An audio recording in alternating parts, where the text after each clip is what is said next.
How's it going, guys? It's Dirk, and today, since it is Monday, I know a lot of people like to do bench presses on Monday, and so I'm just going to give a little trainer tip on exactly how you should position the shoulders just to make sure that you do create a really stable environment within the shoulder girdle, just so when you are bench pressing, you don't lead to any issues. So what I drew up here is a muscle that really kind of gets talked about when we are doing like a bench press is the muscle called the latissimus dorsi, or the actual big back muscle. So the structure I have drawn up here is this would be, if you can imagine, this is going to be like the backside of the left arm, and so the latissimus dorsi, and so you have attachment down here from the thoracolumbar fascia all the way up from the lumbar spine up into like the T7 vertebrae, and then it actually goes all the way up into the anterior front portion of the humerus. So a lot of times when people do bench press, they don't actually engage this muscle, which actually impedes on how strong they actually are within the movement, just because this is a big stabilizer muscle. So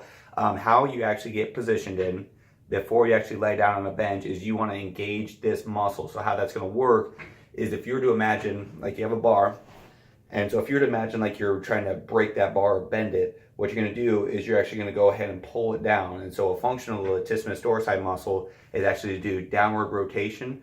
And so what we're doing is, when we're doing that, we're actually getting that downward rotation of the scapula, and that actually engages it. And so now another function of it is to do retraction, or squeezing the shoulder blades together. So if you can actually go ahead and squeeze them together, the shoulder blades, and then actually depress them, that's actually, you can kind of feel a lot of tension going throughout here in the latissimus dorsi muscle. And so if you can try to maintain that position while you lay back down on the bench, that'll actually make sure that shoulder is nice and stable for you. So, and then just to kind of know exactly if you do have it engaged properly, is if when you're lying down, do that depression and the retraction, and so then there actually should be a little bit of a space between your lower back as well as the bench, and that just makes sure, again, that you are getting everything properly engaged. So try that one the next time you're bench pressing. That'll make sure your shoulders are nice and safe, as well as to make sure that you avoid that winging. So a lot of times when people do it, if they don't engage this muscle, you'll notice that as soon as they start pressing up, it flares out. And so again, because the attachment's here, that means that back muscle is not engaged. So try to engage that, and I guarantee you'll get a lot more from the exercise. So